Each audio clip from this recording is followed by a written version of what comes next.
Welcome back दोस्तों। आज मैं आपके सामने एक बंगाली मूवी का एक्सप्लेनेशन लेकर आया हूँ जिसका नाम है द लवली मिसेस मुखर्जी। ये मूवी 2019 में ZEE5 प्लेटफॉर्म पे रिलीज हुई। मूवी का ड्यूरेशन सिर्फ 53 मिनट्स का है। आप इसे एक शॉर्ट फिल्म भी कह सकते हो। मूवी का कॉन्सेप्ट बहुत ही बेहतरीन लगा मुझे। इस मूवी में कॉमेडी है, साइंस फिक्शन है और इसी तरह लड़कियों के लिए एक बेहतरीन मैसेज भी है। तो समरी बताकर मैं स्पॉइलर देना नहीं चाहता, आप पूरी वीडियो जरूर देखना। It's a reality based fairy tale movie. तो चलिए बिना टाइम के लेट्स स्टार्ट। और उससे पहले लुटा दो प्यार फॉलो इंस्टाग्राम। मूवी की शुरुआत में ही एक लड़की का इंट्रोडक्शन होता है और उसका नाम है मौरी, जो फिल्म इंडस्ट्री में मेकअप आर्टिस्ट के जैसा काम करती रहती है। एक्चुअली मौरी अपने करियर को लेकर बहुत सीरियस होती है। ये अपने करियर में बहुत आगे जाना चाहती है, काफी सारे अचीवमेंट्स हासिल करना चाहती है, लेकिन इसकी माँ है ना, इसे हर हमेशा शादी करने के लिए फोर्स करती रहती है। घर वालों की तो बात ठीक है, लेकिन जो हमारे आस पड़ोस के लोग रहते हैं उन्हें हमारी शादी की बहुत जल्दी होती है। अपने बच्चों पर तो वो लगाम नहीं लगा सकते, लेकिन हम पर बेटा हाथ धो के पीछे पड़ जाते हैं। तो मौरी उस आंटी को लाजवाब जवाब देके वहाँ से चली जाती है। एक्चुअली आज मौरी की माँ ने मौरी के लिए एक लड़का देखा है, उसे मिलने के लिए जाने के लिए कहती है। अब लड़के के बारे में बात करें तो लड़का बुर्ज खलीफा के गांव में रहता है और पता नहीं कितने हाथ पैरों से कमाता है। महीने का चीपली 6 लाख तो कमा ही लेता है, मतलब बीवी को 6 वक्त की रोटी खिला सकता है।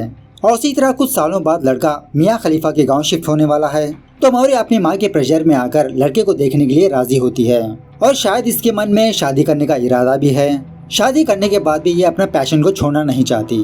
सो लंच के वक्त मौरी लड़के से मिलने के लिए रेस्टोरेंट जाती है। यहाँ आने के बाद ये लड़का अपने लिए बियर ऑर्डर करता है और मौरी के लिए एक जूस। मौरी अपने बारे में खुल के इस लड़के को बताती है, लेकिन इस लड़के की बातों से मौरी को ये बात समझ में आती है, अगर मौरी ने इस लड़के से शादी कर ली तो इसको और इसके माँ बाप को खाना बनाने के लिए ही घर में रहना पड़ेगा और अपने पैशन को भी भूल जाना पड़ेगा। सो मौरी अपना डिसीजन डायरेक्टली इस लड़के को ना सुनाते हुए अपनी मीनू मासी की कहानी सुनाने लगती है। मीनू मासी एक्चुअली एक म्यूजिक टीचर हुआ करती थी। मीनू को म्यूजिक से बहुत प्यार था। मीनू का घर मीनू के कमाई से ही चलता रहता है। एक दिन कालिदास नाम का एक प्रोफेसर रिच पर्सन मीनू को देखने के लिए आता है। एक्चुअली कालिदास को शादी में कोई इंटरेस्ट नहीं होता, नहीं ये गे नहीं है।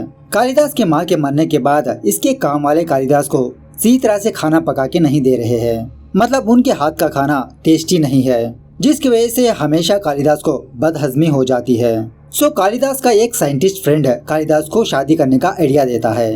कालिदास को मीनू बहुत पसंद आती है। कालिदास उल्टा मीनू की फैमिली को 5 लाख रुपए देके मीनू से शादी करके अपने घर लाता है।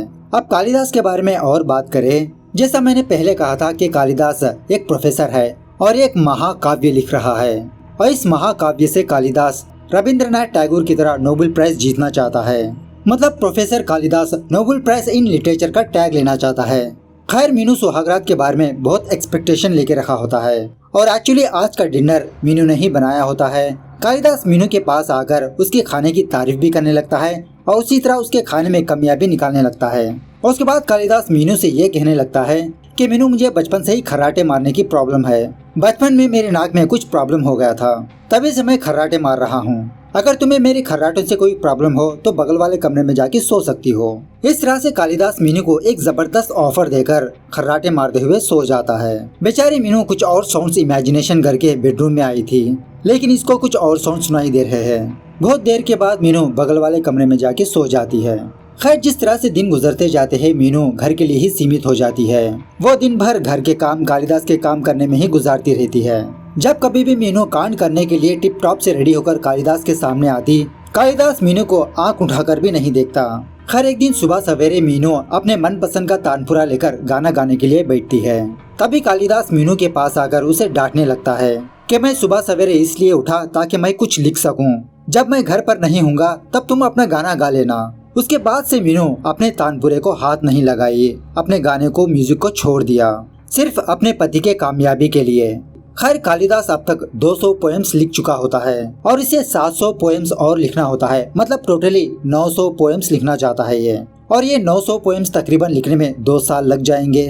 लेकिन इसी दरमियान में कालिदास बीमार हो जाता है। जब कालिदास डॉक्टर के पास जाता है तो डॉक्टर कालिदास से कहने लगता है कि आपको कैंसर है, ज्यादा से ज्यादा आप 3 महीनों तक जी पाओगे, उसके बाद आपकी अर्थी उठना पक्की है।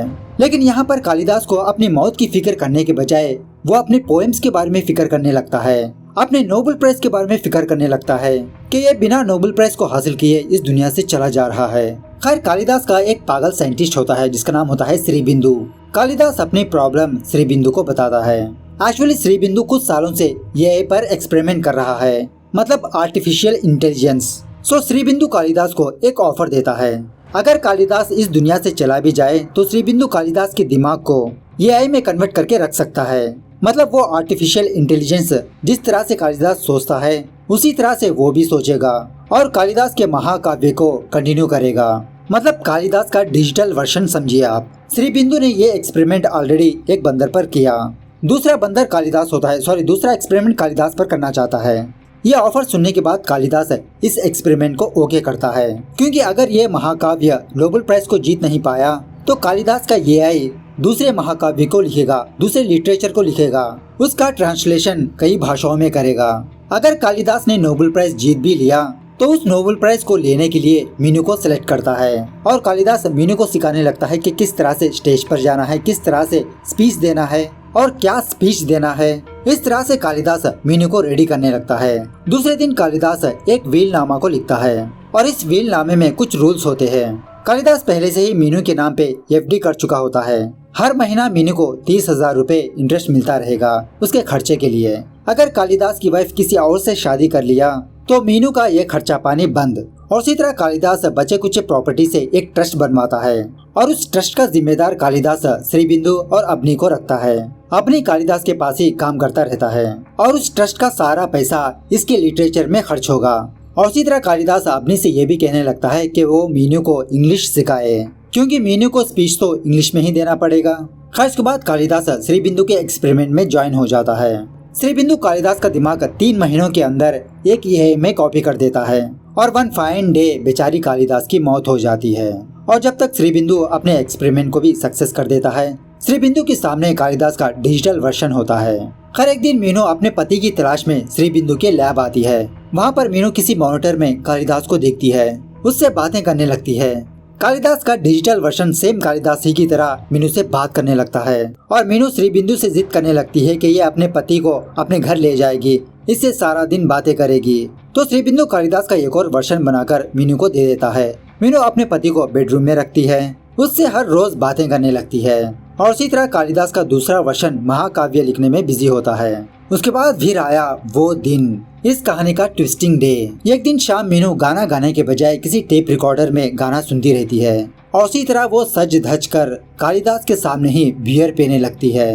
कालिदास मीनू से पूछने लगता है, क्या तुम बियर पीती हो? मीनू कहने लगती है, ये तो बस ट्रेलर है, पिक्चर अभी बाकी है। और तभी दरवाजे के बाहर अबनी आता है। मीनू अबनी को बेडरूम में लाती है। अबनी को इतनी रात अपने घर में देखकर कालिदास के तो होश ही उड़ जाते हैं। उसके बाद क्या था, मीनू और अबनी ये दोनों कालिदास के सामने ही कांड करने लगते हैं। कालिदास सोचने लगता है कि इसको तो मैंने अंग्रेजी सिखाने के लिए रखा था और ये मीनू को अंग्रेजी फिल्म में सिखा रहा है।